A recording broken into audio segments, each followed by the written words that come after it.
Good morning. Welcome to Coffee Talk. I'm Mark Bradberry. Why don't you grab a cup and join me this morning? Hey, there was a time, not too many years ago, in which roller skating was the thing to do.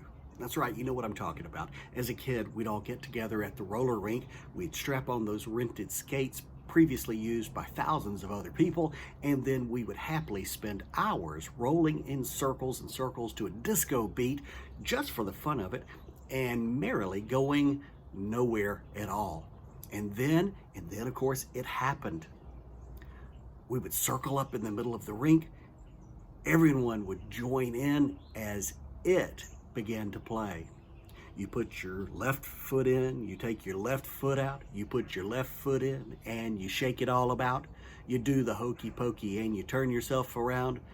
That's what it's all about. Oh, yeah, you knew that. But some years later, I really began to worry about that. I said, what if the hokey pokey really is what it's all about? Ooh, that's a scary question. It's a scary thought, especially late at night when you're lying in bed staring up at that darkened ceiling, all alone in your mind. And, maybe so much has been happening in your life. Maybe it just seems crazy. It's futile. Day after day, month after month, year after year, you skate through the days of your existence. You get up, you eat, you work, you interact with others, you go to bed, only to do it again tomorrow. And then after so many circuits of life's roller rink, you die. What's the point of it all? I mean, it's not a new question, and you're by no means the first one to think of it. Wise old Solomon, the king of ancient Israel, wondered it 3,000 years ago, and he probably gave it more thought than you or I might while lying sleepless in bed.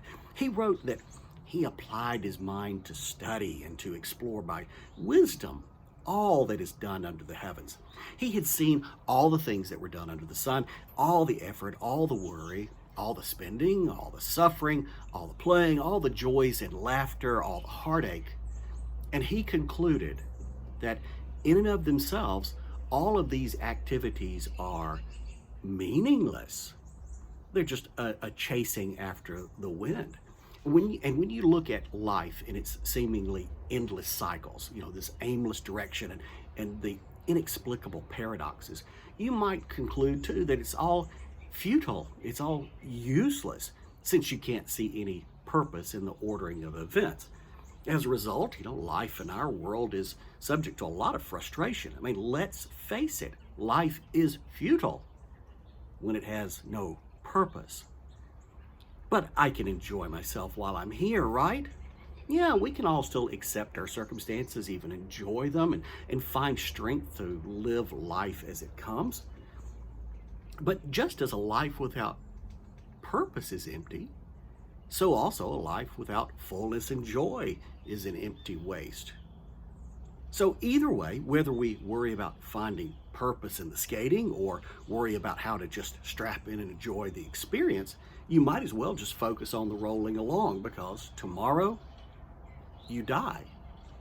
Or so it would seem. Remember, Solomon was pursuing wisdom, and he found it. He inserted a new perspective into the question. And he wrote this. He said, "Remember also your Creator in the days of your youth, before the evil days come and the years approach in which you say, I have no pleasure in them." You see, Solomon knew that we all think about those existential questions. We all think about these things late at night. He knew that you can spend your entire life wondering with no answer at hand. And when the music stops and the skates are returned, you end up in a bitter place asking, is that all? Solomon found that both the pleasures and the purpose of life make sense when you know the source. Both are from God. And he observed that the wise man would live his life in obedience to God, recognizing that everything is from God. Life is only meaningless when we live it from a self-centered perspective. God owns the rink, And he invites you, his child, to skate to your heart's content. Life is meant to be enjoyed to its fullest, an expression of a spiritual reality. Big life requires big purpose, more than we can just achieve through the circles of our own daily toils. Big life means living with God's purpose. Solomon wrapped it up this way. He said, having heard everything, I've reached this conclusion. Fear God and keep his commandments, because this is the whole, the entirety of man. And, well, I'm going to say it, that is what it's all about. Enjoy your coffee today.